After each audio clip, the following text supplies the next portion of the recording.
Hello all welcome to Telugu learners YouTube channel. ఈరోజు ఈ వీడియోలో మనం మాట్లాడుకుందాం హిందూ పురాణాలలో మహాభారతం మరియు భాగవత పురాణాలలో శ్రీకృష్ణుని నిర్యాణం వివరించబడింది.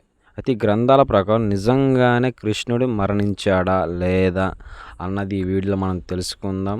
అంతేకాకుండా ఫస్ట్ టైం మన ఛానల్ మీరు విజిట్ చేసినట్లయితే లైక్ చేయండి, షేర్ చేయండి, కామెంట్ చేయండి. మర్చిపోకుండా సబ్స్క్రైబ్ మాత్రం ఖచ్చితంగా చేసుకోండి గైస్. ఇలాంటి మరిన్ని కంటెంట్ ఉన్న వీడియోలు మన ఛానల్లో వస్తూనే ఉంటాయి. అవన్నీ మీరు మిస్ అవ్వకూడదు అనుకుంటే ఖచ్చితంగా సబ్స్క్రైబ్ చేసుకోండి. అయితే శ్రీకృష్ణుడు నిజంగానే మరణించాడు అంటే రీసెంట్లీ కూడా చాలామంది హిందువులలో కొంచెం పూజారులు కానివ్వండి, భక్తులు కానివ్వండి, నిజంగానే శ్రీకృష్ణుడు మరణించలేదు, శ్రీకృష్ణుడు బ్రతికే ఉండడం చాలా చాలా చాలా వాగ్దానాలు చేస్తూనే ఉంటారు. ఇవి నిజమేనా? అసలు శ్రీకృష్ణుడు నిజంగానే చనిపోయాడా? శ్రీకృష్ణుడు చనిపోతే ఒకవేళ మనకి ఆ శరీరం కనిపించాలి కదా అని చాలామంది తెలివి ప్రశ్నలు వేస్తూ ఉంటారు. వాళ్ళందరికీ ఈ వీడియోలో మనం సమాధానం ఇచ్చేస్తాం అన్నమాట. ఇంక లేట్ చేయకుండా మన వీడియోని స్టార్ట్ చేసేద్దాం. ఓకే, కృష్ణుడి మరణం కథ అయితే మనం ఒక్కసారి చెప్పాలంటే మహాభారతాన్ని రెఫరెన్స్ తీసుకొని, మహాభారత యుద్ధం తర్వాత శ్రీకృష్ణుడు ద్వారకాకి వెళ్ళిపోయాడు. ఇంతవరకు ఓకేనా?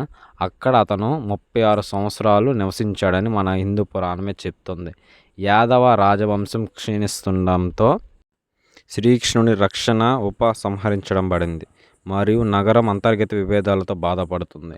అలాంటప్పుడు శ్రీకృష్ణుడు ఒకరోజు కృష్ణుడు అరణ్యంలో తపస్సు చేస్తున్నప్పుడు జార అనే వేటగాడు పొరపాటున జింకని భావించి అతని పాదాలపై బాణం వేశాడు.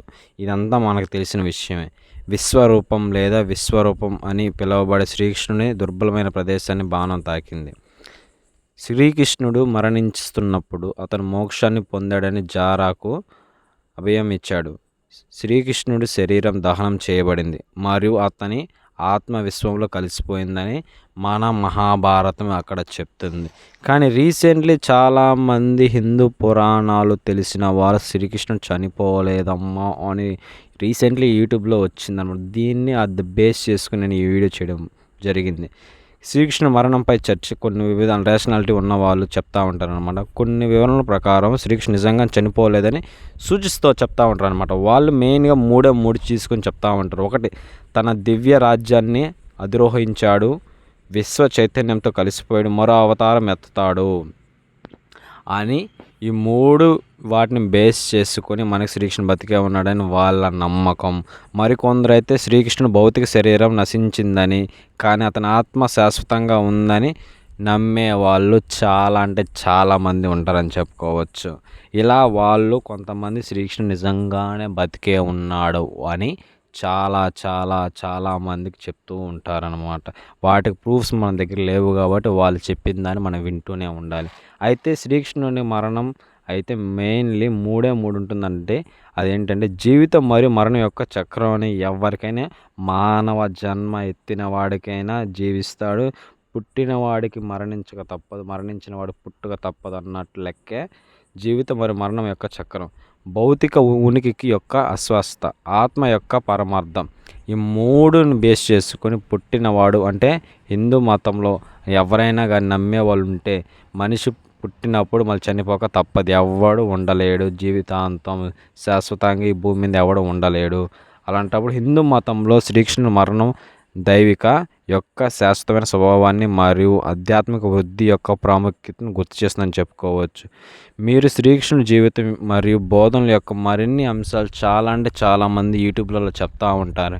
కానీ నేను ఇంత వీడియో చేసినప్పుడు నాకు ఒకటి చెప్పదలుచుకున్నాను మీకు. అదేంటంటే శ్రీకృష్ణుడు మానవ జన్మే ఎత్తాడు. శ్రీకృష్ణుడు మానవ జన్మ విష్ణు అవతారంలో మనకి శ్రీకృష్ణుడు అవతారం ఎత్తాడు, ఓకే. కానీ కల్కి అవతారము ఎత్తాడు ఈ కలియుగంలో అని చెప్పినప్పుడు ఈ జన్మలో చనిపోయింటాడు కదా, చనిపోయిన వాడే తర్వాత అవతారాన్ని ఎత్తాడు అని చాలామంది చెప్తారు. మీరు చెప్పచ్చు అశ్వత్థామ అంటున్నాను, పరశురాముడు బతికే ఉన్నాడు కదండి, ఇంకెవరెవరో చిరంజీవుల గురించి చెప్తారు. కానీ శ్రీకృష్ణుడు నిజంగానే చనిపోయాడు. జారా వేసిన బాణానికి తుది శ్వాస విడిచి చనిపోయాడు. అంటే ఇదంతా అక్కడ మనకి శ్రీరాముడు దగ్గర నుంచి వాలిని సంహరిస్తాడు కదా వెనక బాణం వేసి. అలాంటప్పుడు అప్పుడే శ్రీరాముడు వాలికి చెప్తాడనమాట, నేను ఇలా శ్రీకృష్ణ అవతారం ఎత్తినప్పుడు జారాని నువ్వు రా బాణం వేసేయి, తర్వాత నేను నీకు మోక్షం కలుగుద్దని చెప్తాడు. ఇది అప్పుడు మనకు రామాయణం నుంచే జరిగిందనమాట. తర్వాత ఇక శ్రీకృష్ణుని అవతారం ఉన్నప్పుడు మొత్తం అయిపోయింది అనుకున్నప్పుడు జారా బాణం వేయడం, అతను చనిపోవడం అంతా జరిగిపోయింది. కానీ హిందూ పురాణాల్లో పూజారులు ఇలా చాలా హిందూ మతం తెలిసిన వాళ్ళు కొంతమంది శ్రీకృష్ణుని చనిపోవడం, అతని మీద ఎక్కువ భక్తి ఉన్న వాళ్ళే అలానే అంటారు. మీరు వాటిని పట్టించుకోవద్దు. శ్రీకృష్ణుడు నిజంగానే చనిపోయాడు. శ్రీకృష్ణుని అంటే మహావిష్ణువు యొక్క 10వ అవతారం కల్కి. ఈ కల్కి మీద మన ఛానల్లో తర్వాత వీడియో ఒకటి వస్తుంది అనమాట. శ్రీకృష్ణుడు నిజంగా చనిపోయాడు, తర్వాత అవతారం మనకి కల్కి అవతారం ఉంటుందన్నమాట. ఈ వీడియో ఇంతవరకే ఉండే. ఈ వీడియో మీకు కొంచెం నచ్చితే లైక్ చేయండి, షేర్ చేయండి, కామెంట్ చేయండి. మర్చిపోకుండా సబ్స్క్రైబ్ మాత్రం ఖచ్చితంగా చేసుకోండి గాయస్. ఇలాంటి మరిన్ని కంటెంట్ ఉన్న వీడియోలకి ఖచ్చితంగా సబ్స్క్రైబ్ చేసుకోండి గాయస్. థ్యాంక్